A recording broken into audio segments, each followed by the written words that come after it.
அனைவருக்கும் வணக்கம். உண்மையிலே சென்னை புத்தக கண்காட்சி மிகுந்த மக்கள் வரவேற்பு பெற்ற ஒரு நிகழ்வாக தொடர்ச்சியாக நடைபெற்று வருகிறது.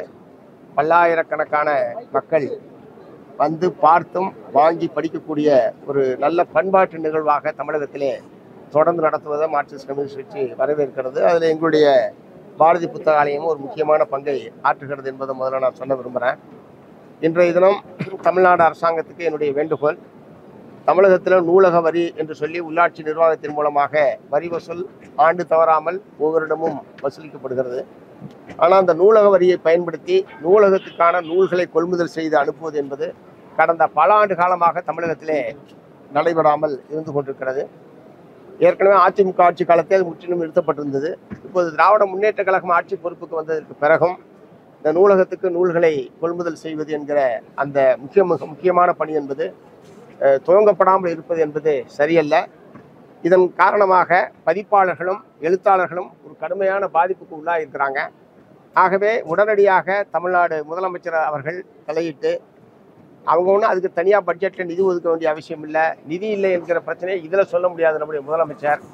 ஆகவே மக்களிடமிருந்து வசூலிக்கப்பட்ட நூலக வரியை பயன்படுத்தி அனைத்து நூலகங்களுக்கும் நூல்களை கொள்முதல் செய்து வழங்குவதற்கு தமிழ்நாடு அரசாங்கம் முன்வர வேண்டும் என்று மார்க்சிஸ்ட் கம்யூனிஸ்ட் கட்சியின் சார்பில் நான் வற்புறுத்த விரும்புகிறேன். இன்றைக்கு நாங்கள் இங்கே வெளியிட்டிருக்கிற 3 நூல்கள் இப்போது இங்கே வெளியிடப்பட்டது. அரங்கேறிய வெள்ளை மொழி, காவிரியுடன் எனது பயணங்கள், டங்ஷன் சுரங்கம் சம்பந்தமாக 3 நூல்கள் என்பது இங்கே வெளியிடப்பட்டிருக்கிறது. டங்ஷன் சுரங்கத்தை பொறுத்த வரைக்கும் ஏற்கனவே தமிழ்நாடு சட்டப்பேரவையில் ஒரு அதானி கார்ப்பரேட் நிறுவனத்துக்கு ஏலம் கொடுக்கப்பட்டதை ரத்து செய்ய வேண்டும் என்று ஏகமனதாக தமிழ்நாடு சட்டப்பேரவையில் தீர்மானம் நிறைவேற்றியது என்பது ரொம்ப வரவேற்கத்தக்க ஒரு விஷயம். மார்க்சிஸ்ட் கம்யூனிஸ்ட் கட்சியின் சார்பில் தமிழ்நாடு அரசினுடைய அந்த முயற்சியை ஏற்கனவே நாங்கள் வரவேற்றிருக்கிறோம்.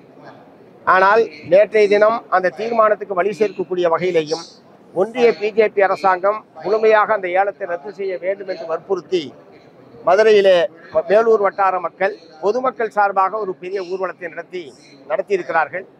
அந்த ஊர்வலம் நடத்தியது குற்றம் என்று சொல்லி தமிழ்நாடு காவல்துறை ஊர்வலத்தில் கலந்து கொண்ட 5000 பேர் மீது வழக்கு இன்றைக்கு போட்டிருப்பது என்பது வன்மையான கண்டனத்துக்குரியது. அப்புறம் மக்கள் வந்து தங்களுடைய குறைகளை கோரிக்கைகளை எப்படித்தான் வெளிப்படுத்துவது? என்ன முறையில் தான் வெறும் மனு மட்டும் போட்டால் போதுன்னு ஒருவேளை தமிழ்நாடு அரசாங்கம் நினைக்கிறதா இல்லையான்னு தெரியல. இத்தனைக்கும் இந்த ஊர்வலத்தை பொறுத்த வரைக்கும் தமிழ்நாடு அரசாங்கத்துடைய தீர்மானத்திற்கு வலு சேர்க்கக்கூடிய ஒரு காரியத்திலே தான் அந்த மக்கள் ஈடுபட்டிருக்கிறார்கள். ஆகவே உடனடியாக பொதுமக்கள் மீது டங்ஷன் எதிர்ப்பு போராட்டத்தில் ஈடுபட்ட பொதுமக்கள் மீது போடப்பட்டிருக்கிற காவல்துறையினுடைய இந்த வழக்கை உடனடியாக திரும்ப பெற வேண்டும் என்று மார்க்சிஸ்ட் கம்யூனிஸ்ட் கட்சியின் சார்பில் வற்புறுத்தி கேட்டுக்கொள்கிறேன். டங்ஷன் பொறுத்த வரைக்கும் சட்டமன்றத்தில் நிறைவேற்றிட்டாங்க. இன்னும் அந்த பக்கம் போராட்டம் நடந்துட்டு இருக்கு. நீங்களும் அந்த போராட்டத்தில் பங்கேற்பீங்களா? மார்க்சிஸ்ட் கம்யூனிஸ்ட் கட்சி என்ன செய்ய போகுது? எங்க எம்பி அதே வேலையா தான் அங்க இருக்கிறாரு. மதுரை பாராளுமன்ற உறுப்பினர் அருமை தோழர் சு வெங்கடேசன் அவர்கள் அந்த போராட்டத்தில் 2 கலந்து நிற்கிறார். ஒவ்வொரு நாளும் அந்த மக்களோடு அவர் கலந்துருக்கிறார். எங்கள் எம்பியை கலந்துக்கிற போது எங்கள் கட்சி கலந்துக்கிறாருன்னு அர்த்தம். 2வது அங்கே இருக்கக்கூடிய எங்களுடைய கட்சியினுடைய தோழர்கள் பூரா கலந்துக்கிறாங்க. அடுத்தடுத்து இந்த போராட்டம் தொடர்கிற போது நான் உட்பட எங்களுடைய கட்சியினுடைய மாநில தலைவர்கள் உட்பட கலந்து கொள்வார்கள். அந்த ஏலம் முற்றாக ரத்து செய்யப்பட்டது, டங்ஸ்டன் சுரங்கம் இங்கே வராது என்று மத்திய அரசாங்கம் அறிவிக்கிற வரை அந்த போராட்டத்தை நாங்கள் முன்னெடுப்போம். போராடுகிற சக்திகளோடு இணைந்து நின்று அந்த போராட்டத்தை நடத்துவோம்.